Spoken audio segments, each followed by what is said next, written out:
Tomi Lahren joins us from out west. Tomi, good morning to you. Tomi, I'm sorry. Remember that movie? Good morning, guys. Good morning. That's right. So stay classy, California. That's right, San Diego. So, Tomi, you did a pretty tough thing. You went out to the people of California to find out what they were thinking when it came to sanctuary cities and being a sanctuary state. What was your approach? Well, we really wanted to get a feel for what Orange County felt because it is a little bit different than LA County, as I'm sure you can imagine. And I think the footage that we got speaks for itself, but I think you'd be surprised, as your previous guest said, just how many conservatives and Americans live in California that want the laws to be enforced and want to be safe in their own backyard. The sheriff in Orange County, she's publishing who's in jail. It's a list that's going to be online, a database where it will tell you at home which inmates are being released that day and what time they're going to be released. You actually hit the streets to ask people about this, Sheriff. Let's listen to this and then get your reaction.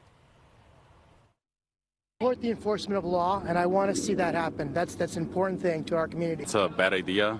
I think being a sanctuary city, we're supposed to protect, each other, and we're supposed to build bridges. I believe in building bridges and not walls. I think we should be paying our immigration officers to do probably more to go ahead and do their job a bit better. Most Californians do not want California to be a lawless sanctuary state.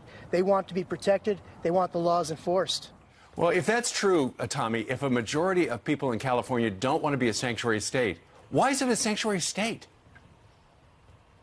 Well, you've got LA County, which is a major problem. There are a lot of areas here that, of course, believe in shielding illegal immigrants, but there are many Californians that do not believe in that. And now the battle that's going on, the Sheriff's Department in Orange County has it exactly right. They are protecting Americans first. That should be logic and reason. I hope other places follow suit. I think now they will be emboldened to do so. I think citizens are going to stand up. They're going to make their voices heard. I think they're going to go against all the labels and all the name calling, and they're going to make sure that their families are safe in California. Do you feel safe living in that county? Because I remember when we interviewed Kate Steinle's family, they said they didn't even realize that they were living in a sanctuary area until their lives were affected. Well, of course, I mean, that's the risk that you run living in California. And Brian, as you mentioned, we have a large problem here with many other things, including the homeless population, other issues in the state of California. So there are many things that we have to tackle here. But I'll tell you that Californians, they're not all crazy. They don't all believe in lawlessness and illegal immigrants first. A lot of Californians here want to see Americans first. And we're going to do that in the next year. I am confident. It'll change when Democrats agree with you, because it's got to be about being a citizen, not being a member of the party. The only thing growing there are tent sales. Every time I go, there are more and more tent cities sprouting up. It's an embarrassment. Congressman Debbie Wasserman Schultz thinks she has the answer, and it's about bullets. Listen. You do not have the right to bear bullets. I really think it's important to underscore that without bullets, a gun is just a hunk of useless metal, and a would-be killer lacks the means to actually kill or maim. Okay, so there you've got Debbie Wasserman Schultz.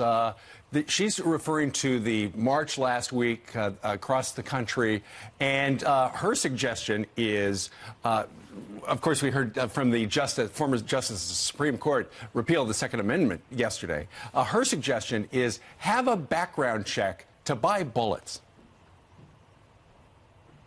I got a good idea for Debbie there. If a gun is just a hunk of useless metal without bullets, then wouldn't that same logic apply to a gun if there wasn't a psycho, lunatic, or a terrorist on the other end of that gun? She makes no sense. She's actually contradicting herself, and she's actually going along with what we're saying, that a gun is a tool.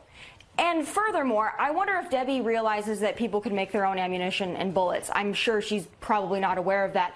But imagine this, if you will. Imagine if the left, if Democrats wanted to regulate our borders even half as much as they want to regulate our guns. Americans would be a lot safer. Right. Meanwhile, Sean Penn was up late last night on the late-night shows. He's still mourning the death of Hugo Chavez, a good friend of his. He has an idea of what should happen to the President of the United States. I think we owe it to ourselves to get it back, and the only way we do that is show that we know how to stop fighting with each other. Right. And really listen to each other and really demand that our politicians do the job. And in this case, the job includes, by any historical parallel, the impeachment of this president. Okay, good. That's a good listen. Okay, is there another side to that? Did you want to weigh in on, Lori? Tommy?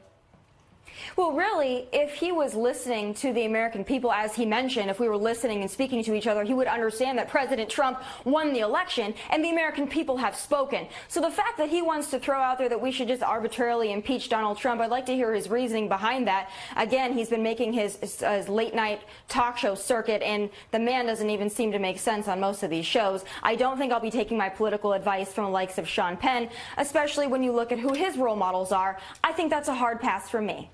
Generally, when you impeach somebody, you do need a reason. Right. So that's a way to open up and bring people together. Right. Tommy, is this fantastic? Tomi Lahren joining us today from the West Coast. Right. Tommy, thank you Tommy. very much for getting up so early.